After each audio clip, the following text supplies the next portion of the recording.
So Indian navy अगर हम join करना चाहते हैं, आप ज्वाइन करना चाहते हो, तो सबसे बड़ी चीज़ क्या होती है, एज क्या है। ये एज जो एलिजिबिलिटी होती है उसमें एज का क्या फैक्टर होता है और हम कहाँ से कहाँ एलिजिबल होते हैं, कब लास्ट होता है, कब मतलब स्टार्टिंग से हम फॉर्म फिल कर सकते हैं। अगर मान लो आप 12th पास आउट हो, अगर आप 12th पास करते हो और फॉर्म को फिल करना चाहो तो कर सकते हो कि नहीं। यहाँ पे ये सारी मतलब कर सकते हो क्या, कितना परसेंटेज का सिस्टम होता है, विदाउट परसेंटेज होता है, और 12th के बाद कितना एज होता है स्टार्टिंग से और कितना एंड होता है, वो सारी सारी चीज़ें यहाँ पे डिस्कस करने वाला हूँ। अभी कोई भी यहाँ पे रिक्रूटमेंट इंडियन नेवी की तरफ से नहीं आया। वैसे मैं आपको बता दूं, अगर आप एलिजिबल हो, ग्रेजुएट हो, तो आपके सामने 2 से 3 फॉर्म फिलिंग चल रहे हैं। जैसे एसएससी का नेवी पे चल रहा है, शॉर्ट सर्विस कमीशन वाला, और नेवी 10+2 बीटेक एंट्री वाला भी यहाँ पे चल रहा है, और नेवी का कुछ एंट्रीज का वेट भी कर रहा है, जैसे कि AASSR का, जो हमें लगता है बहुत जल्दी अपने को देखने को मिल जाएगा, क्योंकि टाइम काफ़ी हो गया। बस यही है कि ऑनलाइन आना चाहिए, ऑफलाइन मत आए। सो मैं यहाँ पे क्या शेयर करने वाला हूँ, ऑफिशियल वेबसाइट पे आपको लेके चलूंगा, और ऑफिशियल वेबसाइट और जो आपका सरकारी रिजल्ट पे जो प्रीवियस टाइम वैकेंसी आई थी उसमें से लेके आपका जो स्टार्टिंग डेट होता है, फॉर्म फिलिंग का स्टार्टिंग डेट होता है, तब आपका एज क्या होना चाहिए, और जो फॉर्म एंडिंग का स्टार्टिंग डेट होता है, जो फॉर्म जब एंड होता है देन आपका मतलब एज क्या होता है, तो वो सारी सारी चीज़ें यहाँ पे साथ में डिस्कस करने वाले हैं। तो देखो यहाँ पे मैं आपको बता देता हूँ। पोस्ट डेट की अगर बात कर लेते हैं, जब आपका फॉर्म मतलब अप्लाई के लिए आया था नोटिफिकेशन, तो 20 अप्रैल कुछ था, ठीक है, उसका चलो यहाँ पे हटा देते हैं। यहाँ पे एप्लीकेशन जो आपका फॉर्म फिलिंग स्टार्ट हुए थे 26 तारीख से, ठीक है, इससे पहले की बात कर रहा हूँ, अभी की बात नहीं कर रहा हूँ भाई। अभी आते हैं ऑफिशियल वेबसाइट पर, और आपको एलिजिबल होने के लिए क्या क्या एज एंड एलिजिबिलिटी चाहिए, सारी की सारी चीज़ें डिस्कस करेंगे। वीडियो पे बने रहना। 26/4/2021 को पिछली बार इससे पहले नोटिफिकेशन आया था, और उसका जो आपका एग्जाम होना था, ये देखो यहाँ पे मेरिट लिस्ट के बारे में बात की गई थी, आपको जुलाई में मेरिट आ जाएगा। और भाई जुलाई में मेरिट इसी डेट को 23 तारीख को ही मेरिट आया था। मतलब समझ लो कितना तेजी से काम हुआ था। अप्रैल लास्ट में वैकेंसी आई, मई और जून 2 महीने में ऑफलाइन भर्ती नेवी ने कंप्लीट करा ली और कैंडिडेट की ज्वाइनिंग भी करा ली। चलो ये हटा देते हैं। यहाँ पे आपको बस एक चीज़ देखनी है कि जो अप्लीकेशन स्टार्ट डेट थी वो क्या थी, क्योंकि अप्लीकेशन स्टार्ट डेट मैं एग्जाम्पल के लिए ये याद रखूंगा कि अप्लीकेशन स्टार्ट डेट का मतलब तब आपका फॉर्म फिलिंग आया था, तो आपका एज कितना होना चाहिए था, ठीक है। तो 26/4/2021। चलो आगे बढ़ते हैं। अब देखो नेवी का रिक्रूटमेंट जो आता है, पहले क्या होता था, साल में केवल एक बार वैकेंसी आती थी, अभी साल में 2 बार वैकेंसी आती है। लेकिन जब से कोविड आया तब से कुछ सिनेरियो सही नहीं चल रहा है, मतलब कभी वैकेंसी आती है, कभी वैकेंसी नहीं आती है। वैसे मैं बोलूँ 2019 के बाद केवल 2 वैकेंसी आई हैं, जिसमें एक 2 महीने में कंप्लीट करा ली गई, वो भी हाई परसेंटेज पे।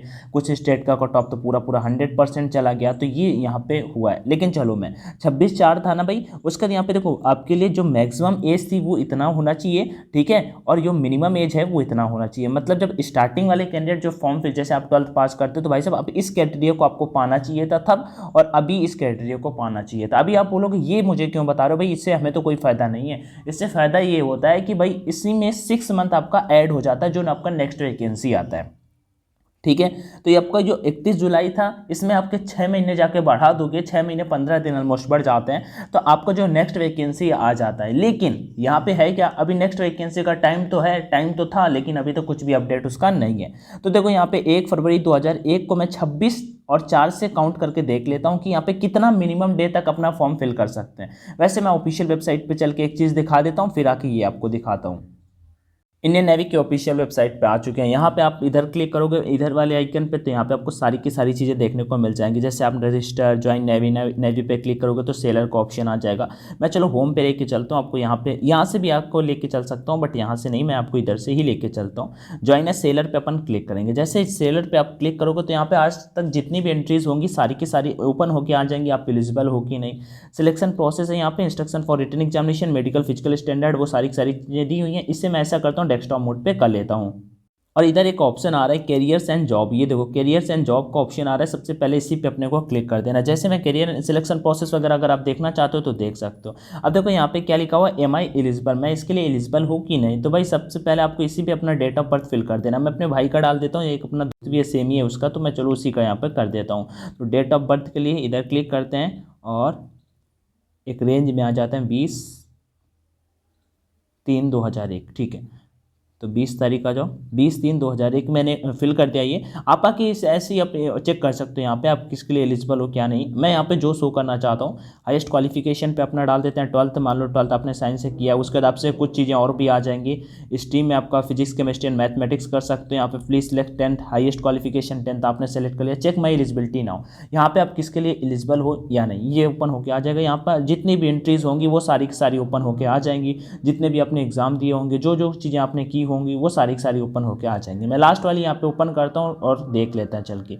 मान लो जैसे सेलर MR स्टूअर्ट जो अभी इससे पहले रिक्रूटमेंट आया था उसकी बात यहाँ पे की गई है। व्यू डिटेल्स पे आके क्लिक करेंगे, मैं यहाँ पे आपको एज दिखाने की कोशिश कर रहा हूँ। व्यू डिटेल्स पे जैसे क्लिक करेंगे, देखो एंट्री नेम सेलर MR की थी और नॉन आर्टिफिशियल अप्रेंटिस की थी, मेल के लिए थी। और मिनिमम अगर एज लिमिट की बात कर लेते तो 17 साल और मैक्सिमम 20 साल आपका एज होना चाहिए नेवी में भर्ती होने के लिए। मिनिमम 17 साल और मैक्सिमम 20 साल, ठीक है, नेवी में भर्ती होने के लिए। अब आगे बढ़ते हैं। अब ये चीज़ देखो मैंने आपको दिखा दी कि मिनिमम इतना और मैक्सिमम इतना। अब मैं ऑफिशियल नोटिफिकेशन के अकॉर्डिंग आपको लेके चलता हूँ, जो आपका डेट दिया हुआ था जिस दिन से फॉर्म फिलिंग था 26/4/2021 से लेके, और डेट अब आपका कुछ जुलाई में दिया हुआ था, चलो वो कर लेते हैं। अब देखो ये वाली डेट है 1 फरवरी 2001, जबकि आपका फॉर्म कब आया था 26/4/2021 को। तो चलो देख लेते हैं उस टाइम पे आपका एज कितना होना चाहिए था। अब देखो भाई यहाँ पे जो आपका मैक्सिमम एज आ रहा है, जो मैंने उस टाइम पे डाला 26/4/2021, मतलब जिस दिन से आपका फॉर्म फिलिंग स्टार्ट हुआ था, 20 को नोटिफिकेशन आया था, 6 दिन बाद फॉर्म फिलिंग स्टार्ट हुआ था। तो देखो कितना आपका एज होना चाहिए था, मैक्सिमम की बात यहाँ पे कर रहा हूँ फॉर्म फिल करने के लिए, तब आपका कितना होना चाहिए था, 20 साल 2 महीने 25 दिन, लगभग 20 साल तक आप फॉर्म को फिल कर सकते थे और 10-15 दिन और यहाँ पे मान सकते हैं, ठीक है। क्योंकि इनरोलमेंट में 21 से ज़्यादा आपका नहीं होना चाहिए, कोविड वाला आ जाता है तो फिर नहीं बोल सकते, अदरवाइज इनरोलमेंट में 21 से ज़्यादा नहीं होना चाहिए। अब इसका मैं लास्ट डेट यहाँ पे देख लेता हूँ, तो लास्ट डेट आपका था 26 करके 7वां महीना और उसके बाद 2004। इसे कैलकुलेट कर लेते हैं, 16 साल 9 महीने और कुछ दिन, मतलब एग्जैक्ट 16 साल 9 महीने, ठीक है। तो भाई देखो यहाँ पे अगर मैं मिनिमम की बात करूँ कि आप फॉर्म मिनिमम कब से फॉर्म को फिल कर सकते हैं और मैक्सिमम कब से फॉर्म को फिल कर सकते हैं।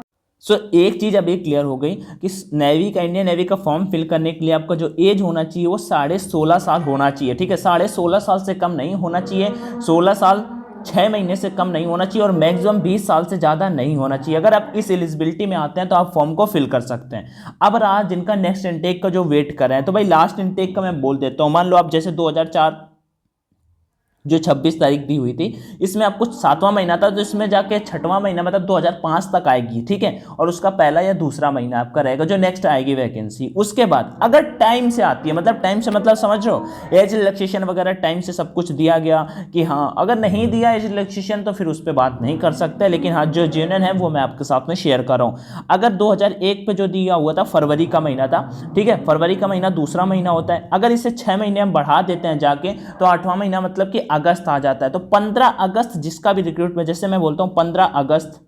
2001 जिसका है, उनको नेक्स्ट वैकेंसी नेक्स्ट में चांस मिलने के फुल चांसेस बन के आ जाते हैं। 8वां महीना अगस्त ही बनता है ना, हाँ, तो इतना बन के आ जाता है अगर वैकेंसी टाइम से वो लोग देते हैं, एज रिलैक्सेशन देते हैं। और अगर नहीं देते हैं एज रिलैक्सेशन तो भाई फिर वो अपने अकॉर्डिंग जो भी करेंगे वो कर सकते हैं। ये क्या था, एक फैक्ट था जो ऑफिशियल नोटिफिकेशन के अकॉर्डिंग जो आपका प्रीवियस वैकेंसी आया था उसके अकॉर्डिंग जो ऑफिशियल नोटिफिकेशन पे दे रखा है कि आपका कितने से कितने के बीच में एज होना चाहिए। तो आप में से जो फ्रेशर कैंडिडेट होंगे या फिर जो भी वेट कर रहे होंगे कि मुझे नेवी पे जाना है, मेरा एज इतना होगा कि नहीं होगा, वो इस वीडियो के थ्रू आई थिंक आपके डाउट्स क्लियर हो पाए होंगे। बाकी अगर आपको वीडियो अच्छा लगा हो तो अपने दोस्तों के साथ में शेयर कर सकते हो, उन्हें भी बता सकते हो कि कुछ इस तरह से आप आके अपना एज एंड एलिजिबिलिटी चेक कर सकते हो।